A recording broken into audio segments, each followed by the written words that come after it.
Барлығына сәлем. Балалық шағында барлығы да ақша көп болу және оның қалған нәрседе жұмсауда армандаған шығар. Ата-аналардан сұрамай, компьютер мен ойыншықтар сатып, аттракциондарға отыру немесе киноға қалағанша бару. Егер шындықты айтсақ, көптеген адамдар тіпті ересек өмірде де бұл туралы армандайды. Бірақ кейбір балалар мұндай байлықты қиялдануға тура келмейді. Олар мектепті аяқтамай-ақ миллионерлерге айналады. Осы бақытты жандарға назар аударайық. Ал кеттік. Рашид Белхасса, Дубайдың 17 жастағы тұрғыны. Рашид Белхастың өмірі оның құрдастарының өмірінен өте ерекшеленеді. Жігіт балалық шағынан байлыққа шомылып, ештеңеден бас тартпай өмір сүруде. Себебі Рашидтің әкесі Шейх Ахмед Белхасса құрылыс магнатын және Белхасса International басқарушының директоры. Оның байлығы ұзын құлаққа сенсек 2 миллиард 300 миллион доллардан асады. Әрине, осындай әкесі бар Рашид өте көп нәрсе жасай алады. Және егер ол өзінің Instagram парақшасының беттеріне және YouTube арнасына бөліспесе, баланың сән салтанатты өмір туралы ешкім ештеңе білмейтін еді. Бейнелер бірнеше жүз мың, ал кейде миллиондаған қаралымдар жинайды. Жас жігіт ақшаның айрықша кроссовкаларға жұмсайды және коллекционерлермен айналысады. Рашидтің коллекциясын бірнеше жүз жұп аяқ киімнен тұрады, ал кейбір даналар ондаған-мыңдаған долларға бағаланады. Сондай-ақ Рашидтің фотосуреттерін сіз қымбат автокөліктер және ұшақтар, яхталар, әлемдегі әйгілі жұлдыздар мен оның отбасындағы жеке зообақтағы экзотикалық жануарларды таба аласыз. Жігіт пен жұлдыздар онымен кездесуге кезекке тұратын және олар жиі қабылданбайтынын айтады. Себебі жас миллионер бұған уақыты жоқ және бір жағынан жұлдыздармен сөйлесуге қатты шаршатады. Айтпақшы, блогердің анасы Сара Белхасса Рашид ойланбай ақша жұмсамайды және әрбір сатып алынған затты үшін әкесіне есеп беретінін айтты. Бірде ол теледидарды сындырып алынғаннан кейін шейх оның құнын баланың қалтасына жұмсайтынын шығыстарынан есептеп шығарды. Ол ақшаның құнын біледі, дейді анасы. Бұдан бөлек бозбала видео түсіріп қана қоймайды. Дубайлық дизайнер Рос Маккимен бірге Лайки Эйвен көше киім стилін шығарады.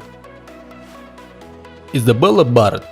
Ата-аналарының қарапайым адамдар болса, миллионер болу мүмкін бе? Изабелла шынымен де мүмкін екендігін дәлелдейді. Қазірдің өзінде 9 жасында оның жағдайы ата-анасынан асып $1 миллион жетті және бұл ақшаларды өзі тапты. Таңғаларлық, бірақ шындық, Изабелла 4 жасының өзінде ата даңққа бөленді. Сол уақытта ол балақайлар мен короналар шоуына қатысты және 6 жасында болғанда 2013 жылғы өзінің зергерлік желісін іске қосты. Оның кәсібі алғашқы жылы $1 миллион әкеліп, қызметкерлер саны 40 адамнан асты. Бұдан кейін бренді, яғни 2 киім бренді болды. Бірақ Изабелланың өзі киім жасауда қатыспады. Ол тым кішкентай болды. Бірақ ол подиуммен жүргенде өте қуанышты болды. Бүгінде қыз 12 жаста және ол әлі де табысты болып отыр. Және мұның бәрі де оның мансабының басы ғана. Изабелланың өз жүргізушісі бар. Кешкі аста ол ең талған пастамақтарды жейді. Бос уақытта ол атақты адамдармен танысып, өз достарымен кездесетін сауық кештеріне барады. Бойжеткеннің Dior, Chanel және басқа да танымал брендтерден қымбат киімі, сондай-ақ қымбат аяқ киім мен аксессуарларының үлкен коллекциясы бар.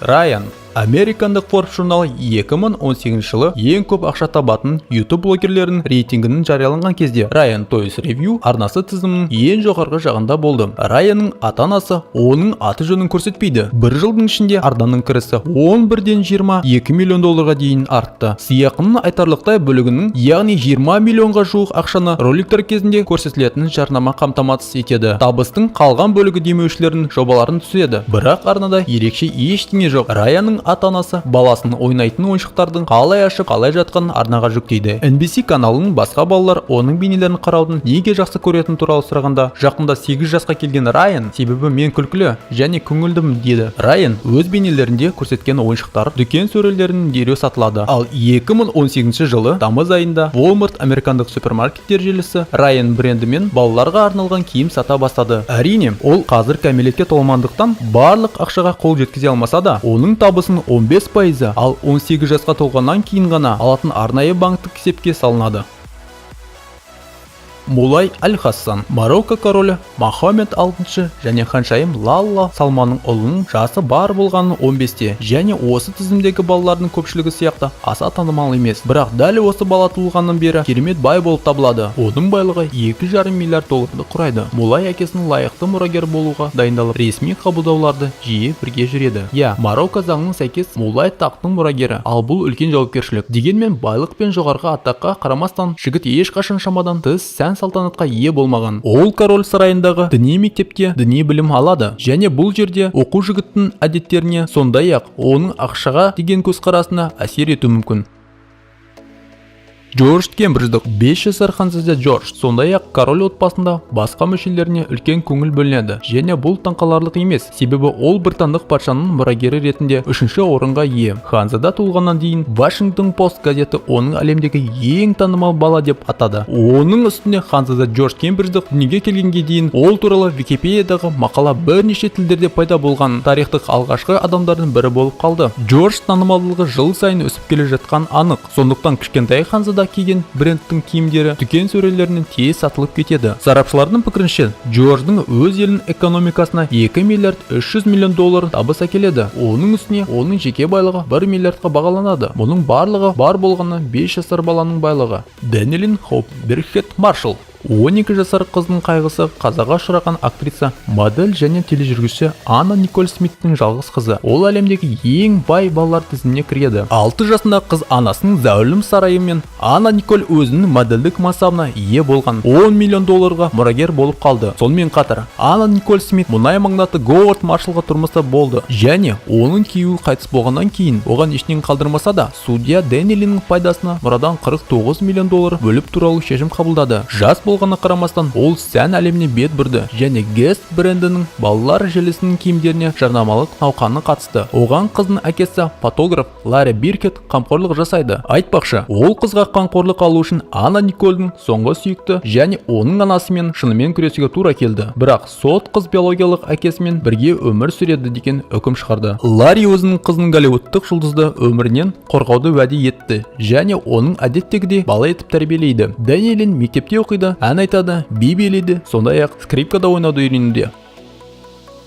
Джордан Кейси. Ирландиялық вундеркинд Джордан Кейси 9 жасынан бастап бағдарламамен айналысады. Оның ата-анасы алғаштан баласы үшін қатты қорқытты. Олардың ойынша, бала компьютерде тым көп отырып, сабаққа өте аз уақыт бөлетін еді. Бірақ Джордан 12 жасында App Store'де ең көп сатылымға ие болған ойын қосымшасын жасап шығарғанда бұл қобалжу жойылды. Қазір Джордан өзінің IT компаниясын бірнеше жаңа жобалары және өзінің есебіне көп ақшасы бар. Бала ата-анасына жұмысты тастап, компанияны басқаруға көмектесуге келістірді. Өзінің миллионер балаңа жұмыс істеу қандай қызық. Джордан өзінің байлығының нақты мөлшерін айтпайды, бірақ долларлық миллионер екенін де жасырмайды. Валентина Палома Пино.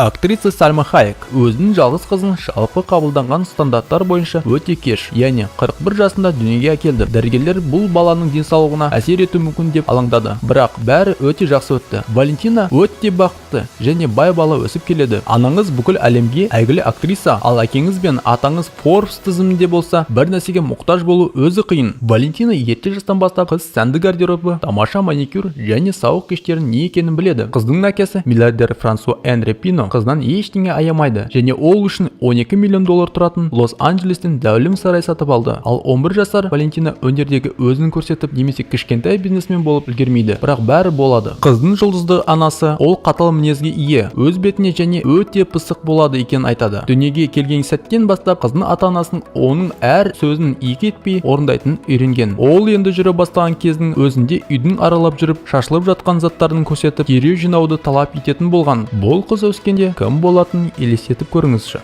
Вивиан және Нокс Джоли Питт. Анджелина Джоли мен Брэд Питттің 6 баласы бар, 3 биологиялық және 3 асыранды бала. Олардың барлығы да баспасөз бен жанкүйерлердің назарын әрдайым қызықтырады. Мәселен, жаңа туған егіздер Нокс және Вивианның алғашқы суреттері американдық басылымдарға 14 миллион долларға сатылып, қазіргі Голливуд тарихындағы ең қымбат суреттердің бірі болды. Елестетіп көріңізші, сіз жаңа ғана дүниеге келдіңіз, ал сіздің суреттеріңіздің әрқайсысында байлыққа кенелуге болады. Бұл ақшалардың көпшілігі қайырымдылыққа жұмсалды. Джоли және Питт оны Катрин дауылынан зардап шеккен Жаңа Орлеанды қалпына келтіруге және Зимбабве және Бирмадағы адам құқықтарына қадағалайтын ұйымдарға жіберді. Бірақ Нокс және Вивиан өздерінің 4 ағасы мен әпкелеріне қарағанда бай. Джоли мен Питттің жалпы байлығы шамамен 70 миллион долларға жетеді. Егер сізде көп ақша болса, не сатып алар едіңіз? Пікірге жазыңыз. Достар, егер сіздерге бұл бейне ұнаса, онда лайк басып, пікір жазып, арнаға жазылып және бейнені жіберіп алмау үшін қоңырауды басуды ұмытпаңыз. Назарларыңызға рахмет. Келесі кездескенше дейін.